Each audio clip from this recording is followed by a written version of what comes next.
Back then, if you were a top running back coming out of college, you were destined for fame in the NFL. It's a sad story. It's a good moral victory for people that fight hard. The Waterboy, starring Adam Sandler.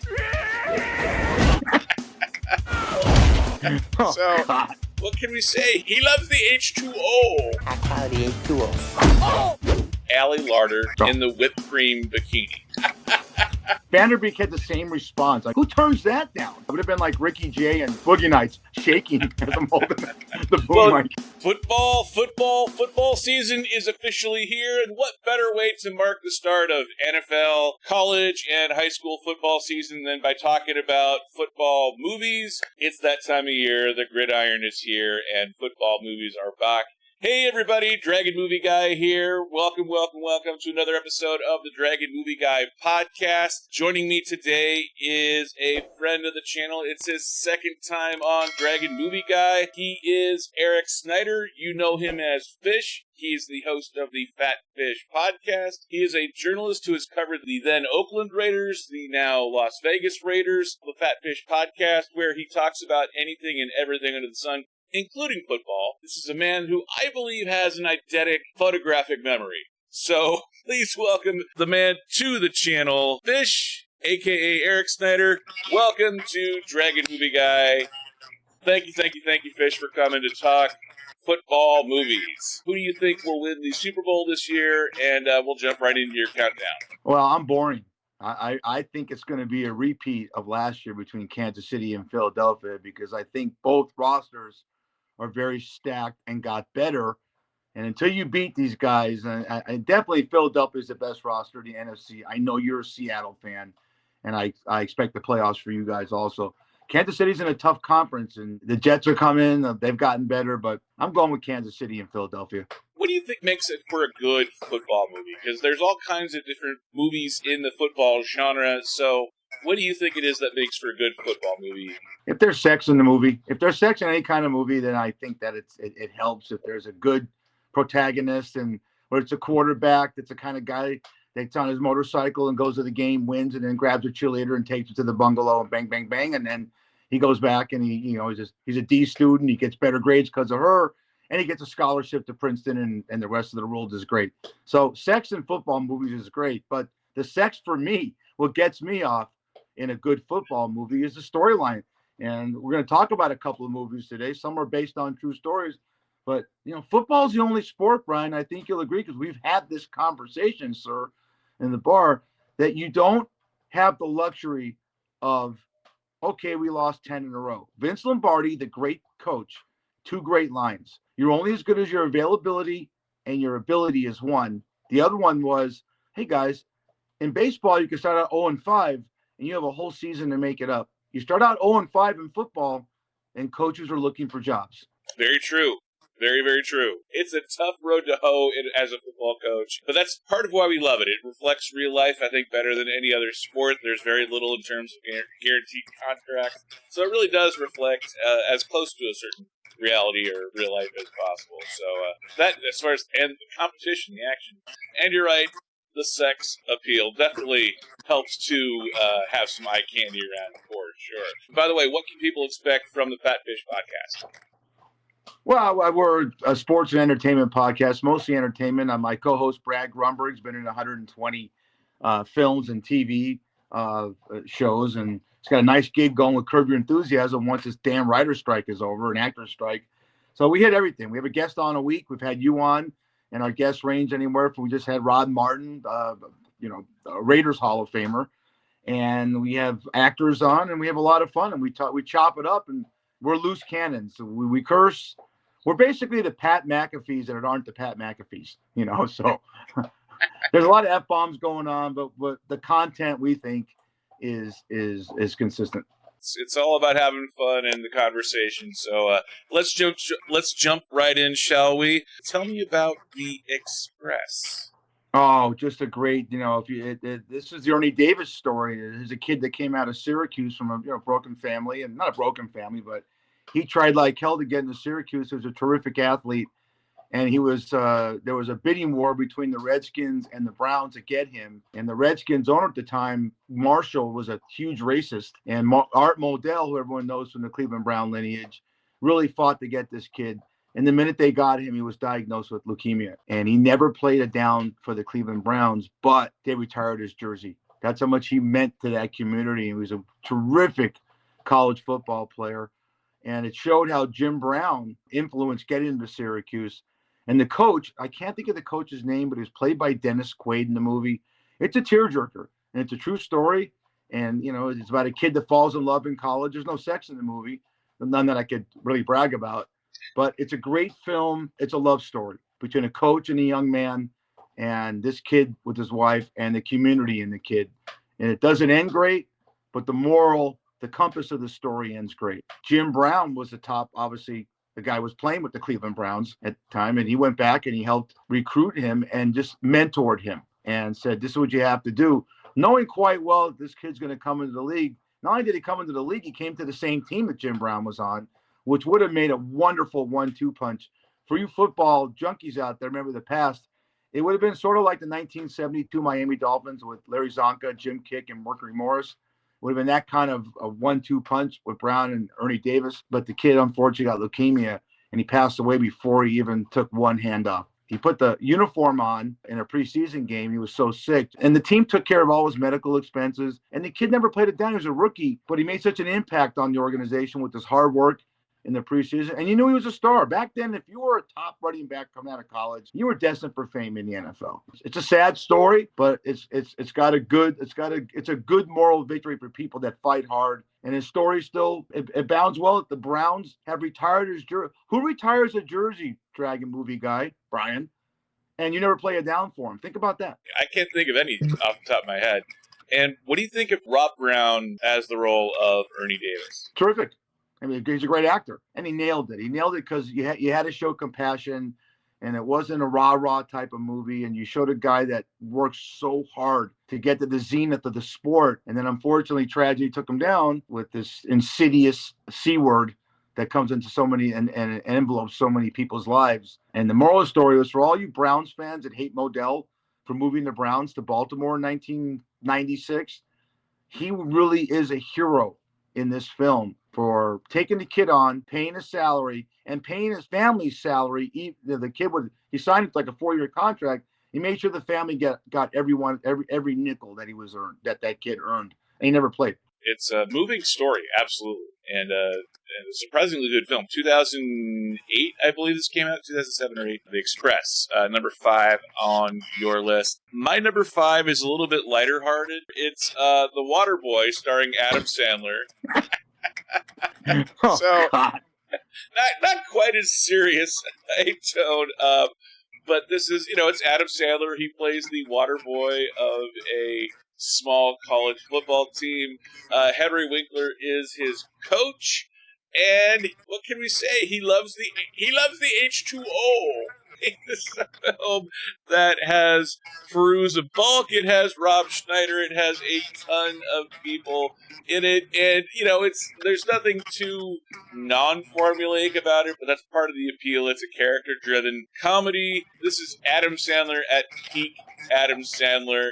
This is him being in character while still sort of playing a version of himself, or at least a more southern drawled Creole version of himself. So therefore, it's a ton of fun. It is my number 5 movie. What are your memories of The Waterboy? I love Henry Winkler. I mean, I thought it was great. Comedians take a shot at him all the time. I think it was Jay Moore that said, how do you get a 5'6" Jewish guy? Now we're going to, woke culture, that's what he is. How do you get him to play the number 1 coolest guy on the planet in Arthur Fonzarelli in Happy Days? And then he goes and plays this great coach. It's just, sometimes you see him on screen, and even though he's a very talented actor, and I hear a great person from my podcast partner, Brad, that knows that.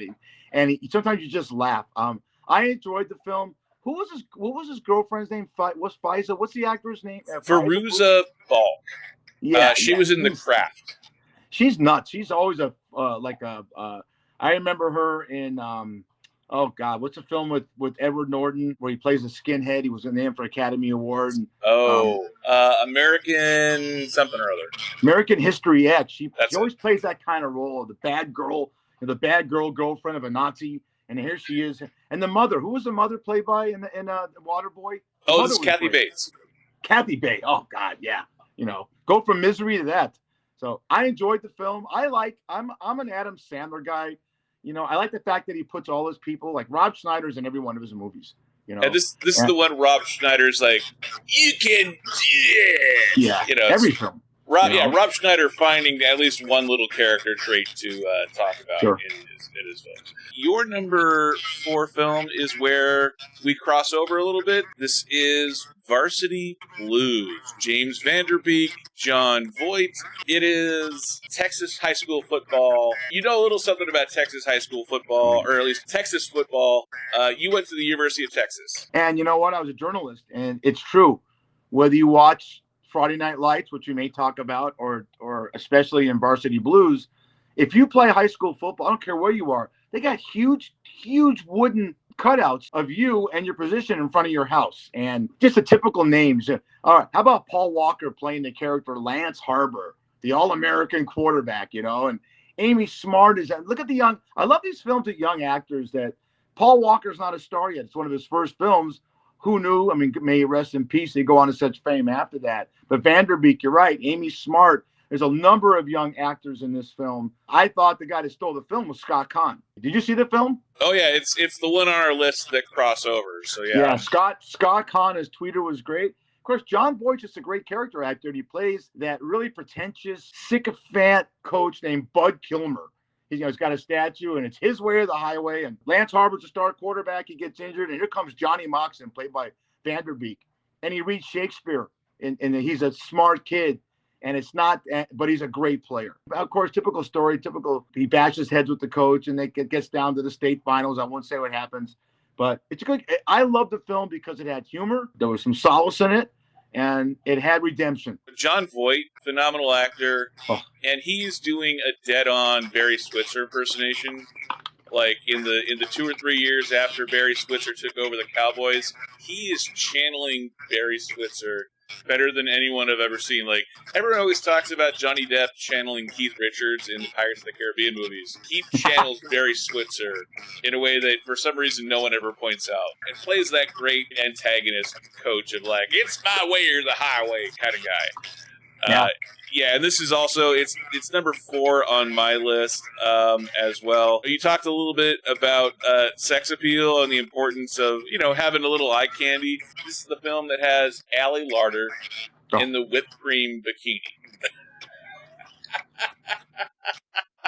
I mean, how do you get any better than the whipped cream bikini? We didn't see it before. It reminded me of Fast Times at Ridgemont High because Vanderbeek's character had the same reaction that Mike Radner had in Fast Times when Jennifer Jason Leigh says, my sister, no one's home tonight. My brother's out. My parents are out of town. And she's in her negligee. And she goes to kiss him. He goes, I got to get my mother's car home. Vanderbeek had the same response. I go, you nuts. Who turns that down? That is just a wow. You know what? When did that film come out? 1999. So they didn't have, that wasn't Photoshop. They really had whipped cream on her I'm a sick idiot. I would have loved to have been the boom operator. I would have been like Ricky Jay and Boogie Nights, shaking as I'm holding the boom mic. Who turns it down? Well, you turn it down when you have Amy Smart at home. So, I mean, this full of options for the Dawson, right, as they would say.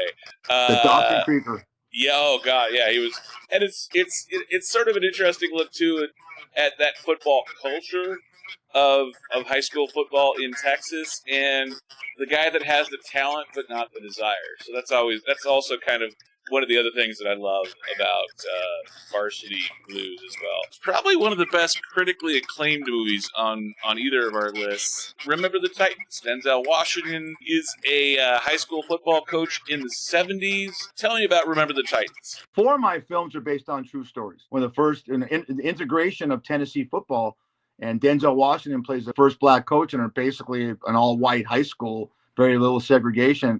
And it's bringing the two races together. And it starts out with them taking them to a training camp out of Gettysburg and showing them how to live together and that we're all as one. And I just think about the young actors that came out of that. I think about Kip Pardue was a young actor who played Ronnie Sunshine Bass from California. But the one actor is in that film that is a superstar now that had a limited role, a few lines, was Ryan Gosling. And now he's Ken in Barbie. And he had a great role. And Will Patton, who I always thought, I talked about in the bar, is always a bad guy, but you pointed out he was a good guy in Armageddon. This is a true story. Herman Boone's the name of the coach. It's the name of Denzel Washington's character. It was a real guy. And he took over for Will Patton's character, who was the coach at the time. You know, it's a little bit degrading that, hey, here's a new guy taking my job. I'm a successful coach. And they had to work together. So I don't want to give it away, but it's got a great ending. And there's also some heartbreaking stuff in it. It's a true story about what happened to one of the kids on the defensive line. I don't want to give it away, but there's some tragedy in this. It just shows how people come together at a time when civil rights was really an issue. This is a story, too, that takes place when schools were still, quote-unquote, separate but equal. It takes place at a time of mandatory busing. So when you try and have to combine resources and combine situations, of course there's going to be toes that are stepped on. And in this case, it's who I like to call the, Will Patton, a.k.a. the younger-looking Robert Duvall. I don't think Will Patton's ever played a consigliere, though. So, but yeah, no. Denzel Washington, very powerful performance in this role. I know he's been in other sports movies, but this is probably the one that I think of most when I think of Denzel Washington doing a sports movie. Powerful performances across the board. And Donald Faison and Wood Harris in the film as well. Wood Harris, of course, from The Wire. So definitely a talented cast all the way up and down. Kevin Costner's more famous for doing baseball movies than football movies. And he's not playing in this one. He's in his 60s by this point. But it's Draft Day, comes from 2014. He plays the general manager of the Cleveland Browns in one of the very few films that is endorsed by the NFL in terms of it uses NFL teams, NFL colors, NFL personalities, NFL players, all the way up and down. The foil for his team is my team, the Seattle Seahawks, owned by Chai McBride or Team President or whoever he is. And Patrick Saint-Esprit, who loves his pancakes. And this is one that you really think about it. How exciting is making phone calls? And somehow they take a football movie and use the least dramatic, least interesting part of it in an action sense. There's very little football seen or played in this film because it's Draft Day. Draft Day is in April. It's in May. And, football is in September, October, November. So the fact that they are able to take making phone calls, rich guys walking up to a podium, and make that dramatic in a way that, you and I know this watching the draft on TV unfold, but how do you dramatize that and put it into a feature film? There's a little bit of a love element in there, too, but I think it's a little bit forced. Overall, though, really solid film. Number 3 for me is Draft Day. What did you think of Draft Day? Say it, Tom. You get to save the city of Seattle with Bo Callahan. You know you want him, you pancake-eating mother. That was so great. I love the film. That was... And David Putney. Between that and The Express, I love Draft Day. You're right. They use all the personalities. Costner was great in the film. The guy who played the owner, the English guy, Frank Langella, was the owner of the Browns. Oh, everything about that film, because it was so true to path. And I used to cover the draft for AOL from 98 to 2000 at Madison Square Garden. It's like that. It's an S show. It's a shit show. And it's constant phone calls and deals going on in the last second. Now, what he did at the end of that film is very unrealistic. No one trades 3 times back into it. But, think of the young stars in that one. Tom Welling. Chadwick Boseman played Vontae Mack. Is a young, good-looking blonde kid that played Bo Callahan. P. Diddy was his agent. But the kid, I don't remember the kid doing anything after that. But of course, you all know what Tom Welling's done since then. And Chadwick Boseman went on to a great career. Did 42 after that, and the Black Panther. So these films, we could love these films, but it's good to see that there's a lineage that comes from these. I love Draft Day. I'm with you. It's amazing, too, how good the casting is in all of these films that are on the top of our list. You don't really think about it, but, the casting a film is difficult. Casting a team sport is so much more difficult because you have 11 players per team in football. Anytime you have to cast that many actors early in their careers, that's never an easy thing to get it right.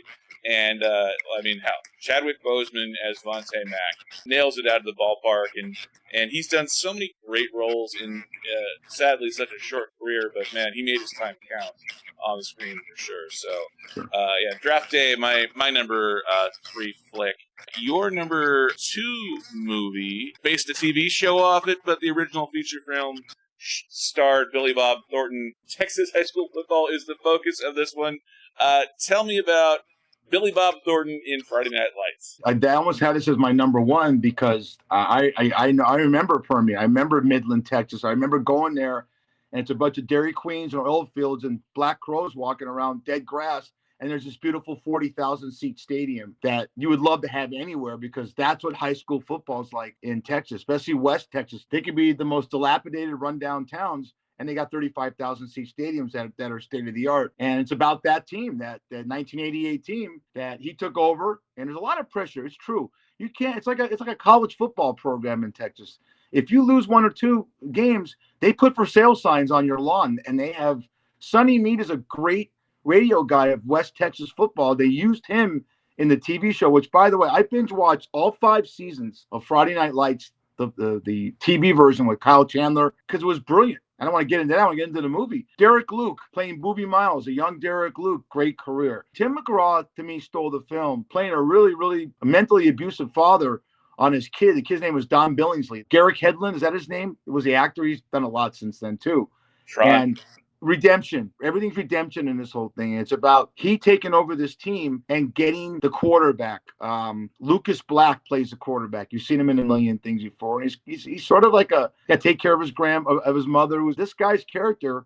His name was Grimes. Gary Grimes is the name of the coach. Billy Bob Thornton. Everything this guy does, from the TV show Goliath to my favorite version of Billy Bob Thornton was Sling Blade, to this character where he plays a tough high school football coach with a heart, and he takes this team that he's never seen before, and he gets them to the state championship in Texas. Everything about that movie moved me. And it's amazing that it was able to be based off of a real-life best-selling book that was then somehow adapted into a TV show. Very few pieces of media are able to be so successful in all 3 realms. Usually it's one or the other, like even MASH, successful book, successful movie, yes, but I think everyone thinks of the TV show, and in this one I think everyone thinks of all 3 in terms of Friday Night Lights. The fact that it was based on an actual high school, pretty amazing.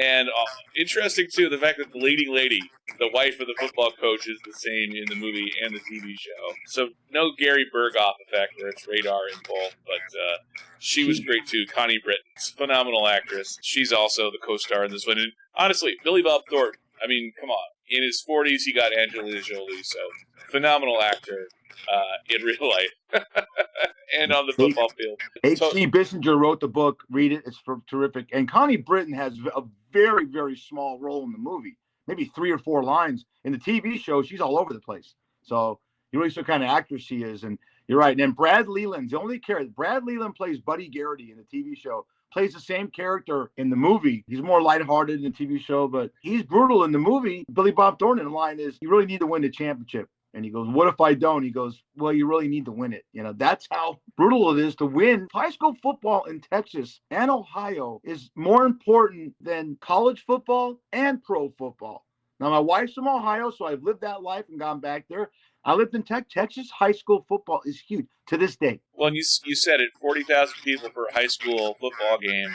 That's bigger than some Pac-12 stadiums. Washington State, Martin Stadium is 35-ish thousand. UNLV used to play at the Silver Bowl at Sam Boyd Stadium. That's like 35,000. So the fact that high school football in Texas is that big, that it's 40,000 seats for a stadium, phenomenal across the board and a great film. The Blind Side.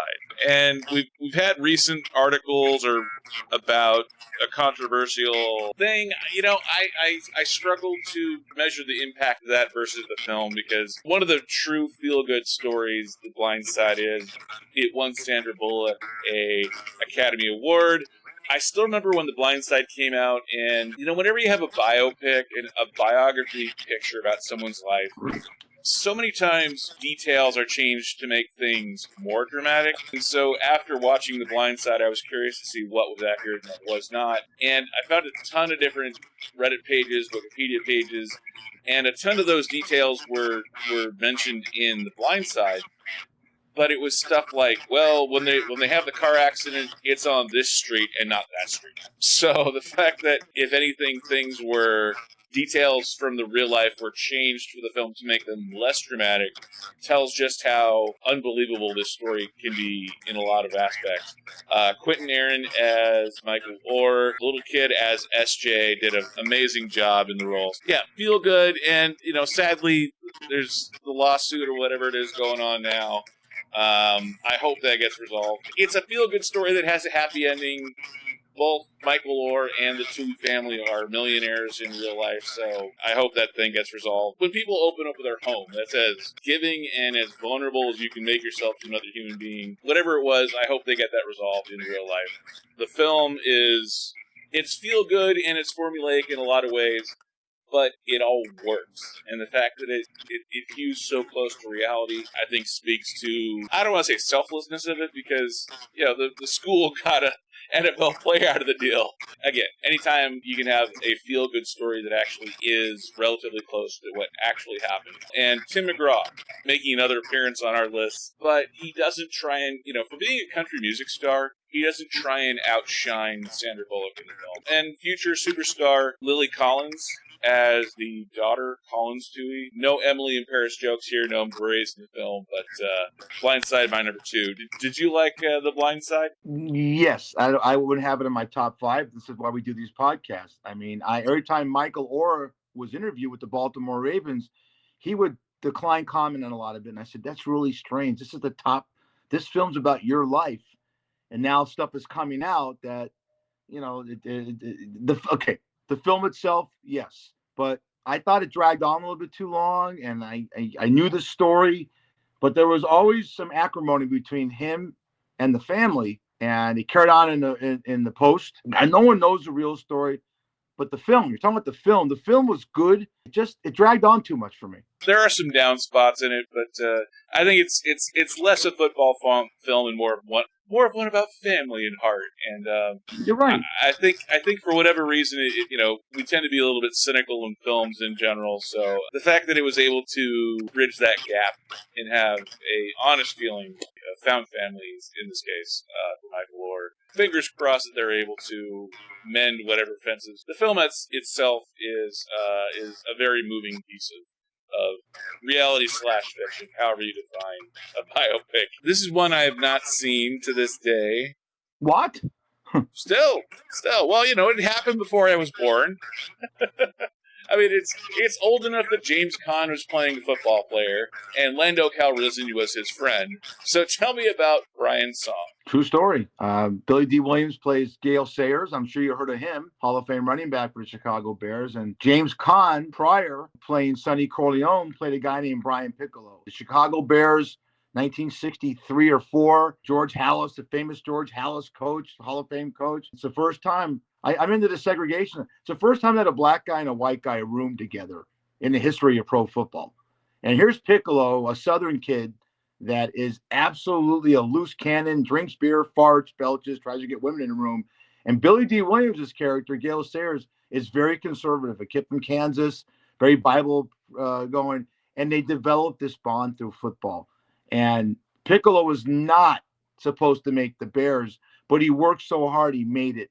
And he endeared himself to the team because he played special teams. And he was such a fun guy to be around. He took Billy D. Williams' character, Gale Sayers, out of his shell. He gets leukemia, Brian Piccolo. And I don't know if there's a dry eye when you see the film when Billy D. Williams makes the speech, because everything was taken from context about. And Gale Sayers, to his deathbed, talked about what an impact that Brian Piccolo had on his life in the 2 years that he knew him, because his personality just delved into his, really brought out the demons that Gale Sayers had and made him a complete person. And just the saddest movie you ever see. It's about football. It's a friendship about two guys from two totally different backgrounds, and goes to show you that humanity can work. It's funny too, like, for anyone who is unfamiliar with either of the players, just go on YouTube and look after this podcast. After the live stream's over, go Go on YouTube and look up Gale Sayers' NFL highlights, and it is he was a phenomenal runner.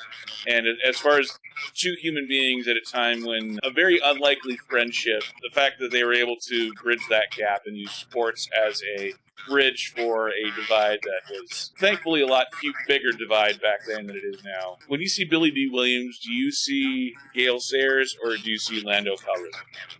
I see, about back then, I see Gale Sayers. I mean, he just looked like him. They went to training camp. James Caan, rest in peace, he died recently. The producers put us through a training camp. We got in football shape, and they actually used real Chicago Bears in the filming of this. Just a touching film. I remember watching, I was 11 or 12 years old. Very few times you see your dad cry, and he was crying, because it's sad.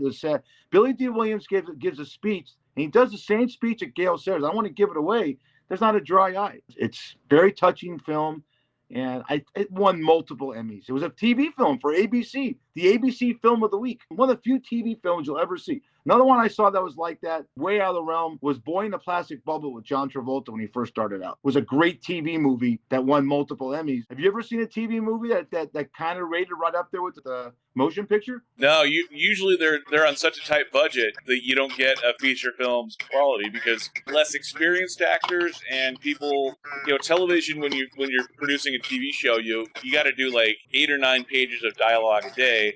Feature films is usually 2 to 3, so even just from a pacing perspective, to have a film that has this sort of an impact on you, it's pretty amazing, the quality of the work. Brian's song, number 1 on your list. My number 1 is based on a guy who used to live in Las Vegas for a while, but likes to charge for autographs. Before all of that, though, he was Rudy. This is about Rudy Rudiger. This is Sean Astin, former Goonie and future guy to walk across Mordor and the Shire. In between, he played a very short football player, so consistency in Sean Astin's casting over the years. This is about a guy who walked on to the University of Notre Dame football team. It's a private school. He was deeply Catholic, and the fact that he's 5'0" and was able to get into a game at some point on a national championship contending football team. 5-star athletes and coaches concerned about the next step. And the fact that he was able to stick around and take all the hits, transcend sports in a certain way, but still be a football film. First and foremost, the love of football and the motivation for football. And it's a guy who was able to graduate from Notre Dame, which is one of the toughest academic institutions in the Midwest. We have future MCU, Marvel Cinematic Universe, basically co-founder in Jon Favreau as Bebop. We have Vince Vaughn actually meeting Jon Favreau in this film. It's just one of those films. It's a feel-good film. The cinematography is amazing. The football action is not the greatest in the world, but it does tell the dramatic story. And it does one of those really hard things in film in terms of telling a long period of time over years without having to result in too many montages left, right, and still be able to make it feel like one cohesive story being told, even though they are honest about how long it takes place over. So, my number 1 football film of all time.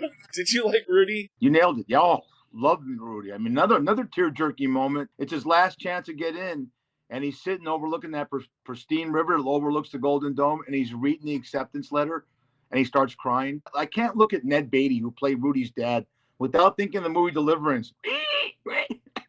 Squeal like a pig. And Ned Beatty's, look, my son got to Notre Dame, and he's in a steel mill, and he's so excited. Everything about that movie hit its mark. It was fantastic. And I don't know about you, Brian, but that's one of those movies I could watch when it comes on. If you're just swimming through channels and you're bored and Rudy comes on, I just watch it. It's great. Here's a great little moniker in that. It's something you always look at, like, what was Tim Robbins' first film? You talk about Vince Vaughn had a couple lines in that movie, and that was his first film. There's a scene in the locker room, and a guy walks up to him, it's that number 3 on it, and you hear Rudy go, "Hey, Joe." Joe Montana was on that team, and he didn't start, but it was just because I remember Rudy, I saw him speak, and he goes, "Yeah, man, I was friends with Joe Montana. He didn't play because he wasn't a junior or senior yet." Little things like that I caught in the movie. It's Joe Montana, the football player. I love that film. Robert Prosky was great. His mentor, who was a preacher. He goes, "Father, can you do anything to get me into Notre Dame?" And he goes, "There's 2 things I've learned being a preacher. There is a God, and I am not him. That was such a great look on Rudy's face. I mean, I think the whole part of this is when you see films and you remember lines from the film. I have a lot of lines from Rudy. Charles S. Dutton, who would be TV's Rock a few years later, he was the groundskeeper guy that kind of took a mentoring role with young Rudy and gave him opportunity and access to the stadium and taught him how to be a groundskeeper as well. So, yeah, he was amazing in that film. And I think in a very understated role, Charles S. Dutton really does shine as that character, too. With D-Bot, Jon Favreau stole that movie. You look at him, he's a schlubby type of guy and the kind of guy who can't get laid. And then he goes 3 years later and he's the hot guy in Swingers, with Vince Vaughn. Dragon movie guys where Fat Fish goes to get their reviews and your critique on actors. Have you ever seen a guy go from that to the Swingers, Jon Favreau, to the Jon Favreau and Maid, another movie he did, and then he's that big schlub again in the movie Chef. He almost like he's a chameleon. He changes from skinny to fat overnight. Well, he's able to do that while still maintaining an acting career and being one of the biggest directors in Hollywood. Sure. So he's so multifaceted in his talents. It's no wonder that he doesn't have the time to get to the gym every day. He's busy building the MCU, and currently he's helping build the Star Wars streaming series like Mandalorian, Ahsoka, all those streaming shows on Disney Plus. That's him behind that. So Jon Favreau is such a talented, in front of the camera and behind the camera, and yeah, him as D-Bop is so funny in a relatively small role. And, you wonder, here's this big guy, gregarious personality, and he's hanging out with this tiny little 5'0", a literal hobbit in future years. I mean, he's hanging out with one of the Goonies. And, it doesn't really seem like a friendship that's particularly likely when you're talking about college-age kids. It's pretty amazing what Jon Favreau's able to do. Who played Rudy's girlfriend and she ends up banging his older brother? She had a nice career. Lily Taylor? Yeah, she's been around a lot of stuff. So when we talk about films like Friday Night Lights and Remember the Titans and the Waterboy and Rudy, and you see the smaller cast members and you see them are now big stars from these movies, is that a testament to the casting director, or the movie was that good and had so many eyes on it that someone said this could be a star? I think it's a little bit of both. I mean, what do they say about directing? Directing is 90% casting. So, assuming that the director is involved in the casting process, which I think is probably different for every film, the director knowing what that character is supposed to be and the casting director knowing what the director wants, that relationship of figuring out who the right person is to play that role is such a critical thing to a film's success. It's amazing. Well, these are films that are on the top of our list for a reason. That means they got the casting right. If they get the casting wrong, they probably wouldn't be anywhere near the top of our list. So, so I think it's well, as they say, filmmaking is a collective art medium. Yeah, it's show business, but if you can get the show right, then the business takes care of itself, hopefully. And casting is definitely a huge part of that. Eric Snyder, Fish, thank you for coming on. Tell me one last time about the Fat Fish podcast and what people can expect and where they can see it and hear it. Well, we go live every Monday, 10 o'clock Pacific, 1 o'clock Eastern time on Roku TV, DB TV, YouTube, Facebook. We're now on Podbean. Podbean is one of the biggest listening outlets you can get, Spotify. And we go live, and it's an entertainment and sports show, and you never know what you're going to hear coming out of our mouths. It's not great, but we try and have some good content for you. And Brad and I chop it up as just two guys in our 60s. Brad will find the greatest donut shop on the planet, and I'm trying to get him laid. That's about it. Love it. And check out Fat Fish Podcast. And everyone, enjoy football. Football season's here. Football movies you can watch year-round, but football season is officially here. So thank you, everybody, and let me know down in the comments section of this video, what is your favorite football movie? Let us know in the comments section below the video. So I've been Dragon Movie Guy. Thank you guys for watching, and I'll see you next time.